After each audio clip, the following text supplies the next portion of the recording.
முன்னாள் ஜனாதிபதி ரணில் விக்ரமசிங்க குற்றப்புலனாய்வு திணைக்களத்தினால் நேற்று 22ஆம் திகதி கைது செய்யப்பட்ட நிலையில் எதிர்வரும் 26ஆம் திகதி வரை விளக்கமறியலில் வைக்குமாறு கோட்டை நீதிமன்றம் உத்தரவிட்டது. கைது செய்யப்பட்டு வெலிக்கடை சிறைச்சாலைக்கு கொண்டு செல்லப்பட்ட அவர் சிறைச்சாலை வைத்தியசாலையில் அனுமதிக்கப்பட்டுள்ளார்.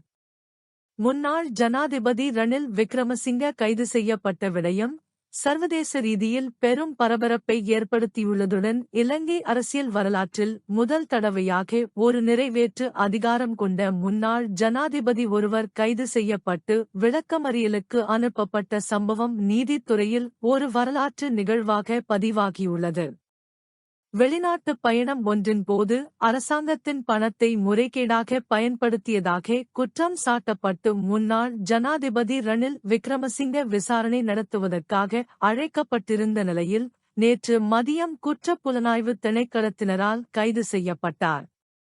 கடந்த செப்டம்பர் 2023, 22 மற்றும் 23 ஆகிய திகதிகளில், அதாவது முன்னாள் ஜனாதிபதி ரணில் விக்ரமசிங்க தனது பதவிக்காலத்தில் ஐக்கிய நாடுகள் பொதுச் சபையில் கலந்து கொள்வதற்காக அமெரிக்காவின் நியூயார்க்கிற்கு சென்றிருந்தார். சுற்றுப்பயணத்தை முடித்து நாட்டிற்கு திரும்புவதற்கு முன்பு அவர் தனது மனைவி மைத்ரி விக்ரமசிங்கவின் பட்டமளிப்பு விழாவில் கலந்து கொள்வதற்காக லண்டனுக்கு விஜயம் மேற்கொண்டிருந்தார். பிரித்தானியாவின் வோல்வர்ஹாம்டன் பல்கலைக்கழகத்தின் துணைவேந்தர் பேராசிரியர் ஜான் ராப்டர் லண்டனில் உள்ள இலங்கை உயர்ஸ்தானிகரகத்தின் ஊடாக முன்னாள் ஜனாதிபதி மற்றும் அவரது மனைவிக்கு அதிகாரப்பூர்வமாக அழைப்பிதழ் வழங்கியுள்ளதாக தெரிவிக்கப்படுகின்றது. இந்நிலையில் முன்னாள் ஜனாதிபதி குறித்த சுற்றுப்பயணத்தின் போது அரச நிதியை தவறாக பயன்படுத்தியதாக குறிப்பிட்டு குற்றப்புலனாய்வு திணைக்களத்தில் அண்மையில் முறைப்பாடு அளிக்கப்பட்டது. அதற்கமைய விசாரணைகள் ஆரம்பிக்கப்பட்டு ரணில் விக்ரமசிங்கவின் முன்னாள் செயலாளர் சமன் ஏகநாயக்க மற்றும் அவரின் தனிப்பட்ட உதவியாளர் சாண்ட்ரா பெரேரா ஆகியோரிடமிருந்து அண்மையில் குற்றப்புலனாய்வு திணைக்களம் வாக்குமூலங்களை பதிவு செய்திருந்தது. அதன் பின்னணியிலேயே முன்னாள் ஜனாதிபதி ரணில் விக்ரமசிங்கவை நேற்று குற்றப்புலனாய்வு திணைக்களத்தில் முன்னிலையாகுமாறு அறிவிக்கப்பட்டிருந்தது. இதற்கமைய அவர் நேற்று காலை 9 மணியளவில் குற்றப்புலனாய்வு திணைக்களத்தில் முன்னிலையாகினார். முன்னாள் ஜனாதிபதி ரணில் விக்ரமசிங்கவிடம் இருந்து சுமார் 4 மணி நேரம் வாக்குமூலங்களை பதிவு செய்யப்பட்ட பின்னர் அவர் பிற்பகல் 1:15 மணியளவில் குற்றப்புலனாய்வு அதிகாரிகளால் கைது செய்யப்பட்டார். பின்னர் அவர் நேற்று பிற்பகல் 3 மணியளவில் கோட்டை நீதவான் நீதிமன்றத்தில் முன்னிலைப்படுத்தப்பட்டார். அதனைத் தொடர்ந்து எதிர்க்கட்சி உறுப்பினர்கள் உட்பட அவரது ஆதரவாளர்கள் பலர் நீதிமன்ற வளாகத்திற்கு வருகை தந்த நிலையில் கோட்டை நீதவான் நீதிமன்றத்தில் முன்னிலைப்படுத்தப்பட்ட முன்னாள் ஜனாதிபதி தொடர்பான விசாரணைகள் கோட்டை நீதவான் நிலுகுலி லங்காபுர முன்னிலையில் முன்னெடுக்கப்பட்டன. விசாரணைகளின் போது சட்டத்தரணி திலீப பீரிஸ் விஹிஎஸ் கருணாரத்ன என்ற நபர் கடந்த மார்ச் 2025 17ஆம் திகதி ஜனாதிபதியிடம் செய்த முறைப்பாட்டைத் தொடர்ந்து ஜனாதிபதி செயலகத்தில் உள்ளக விசாரணை நடத்தப்பட்டதாக தெரிவித்துள்ளார்.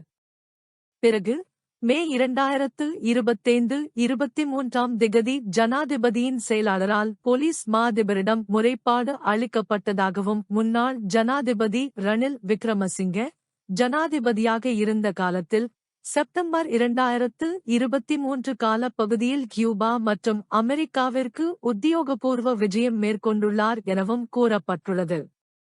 மேலும் செப்டம்பர் 2023, 22 மற்றும் 23 ஆகிய திகதிகளில் உத்தியோகபூர்வ விஜயம் ஒன்றை மேற்கொள்வதாக கூறி தனிப்பட்ட பயணத்தில் ஈடுபட்டதன் மூலம் அரச நிதியை முறைகேடாக பயன்படுத்தியதாகவும் முன்னாள் ஜனாதிபதி ரணில் விக்ரமசிங்க மீது குற்றம் சுமத்தப்பட்டுள்ளது. இதற்கமைய குறித்த சம்பவம் தொடர்பாக 33 சாட்சிகளிடம் வாக்குமூலங்களை பதிவு செய்ததுடன் நாட்டின் 8வது நிறைவேற்று ஜனாதிபதியான ரணில் விக்ரமசிங்கவை சந்தேக நபராக பெயரிட்டு கைது செய்ததாக திலீப பீரிஸ் தெரிவித்துள்ளார். அது மாத்திரமன்றி விசாரணை முழுமையடையாததால் ரணில் விக்ரமசிங்கவை காவலில் வைக்குமாறு மேலதிக மன்றாடியார் திலீப பீரிஸினால் நீதிமன்றில் கோரிக்கை விடுக்கப்பட்டுள்ளது.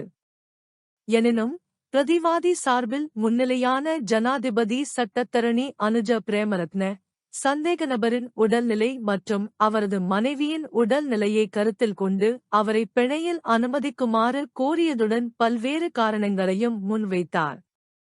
அதாவது, ரணில் விக்ரமசிங்க இருதய நோய் உள்ளிட்ட பல்வேறு நோய்களால் பாதிக்கப்பட்டவர். அத்துடன் அவருடைய மனைவி ஒரு புற்றுநோயாளி என்றும் அவரை கவனித்துக் கொள்ள முன்னாள் ஜனாதிபதி ரணிலை தவிர வேறு யாரும் இல்லை என்றும் சுட்டிக்காட்டி பிணை வழங்குமாறும் கோரியுள்ளார். இருப்பினும் மாலை 5:30 மணியளவில் நீதவான் வழக்கு தொடர்பான உத்தரவை அரை மணித்தியாலத்திற்கு ஒத்திவைக்கப்பட்ட நிலையில் நீதிமன்ற அறை வளாகத்தில் மின்சாரம் துண்டிப்பு ஏற்பட்டது. இதனையடுத்து இரவில் மீண்டும் விசாரணைகள் முன்னெடுக்கப்பட்ட நிலையில் நேற்றிரவு 10 மணியளவில் முன்னாள் ஜனாதிபதி ரணில் விக்ரமசிங்கவை எதிர்வரும் 26ஆம் திகதி வரை விளக்கமறியலில் வைக்குமாறு நீதவான் அறிவித்தார்.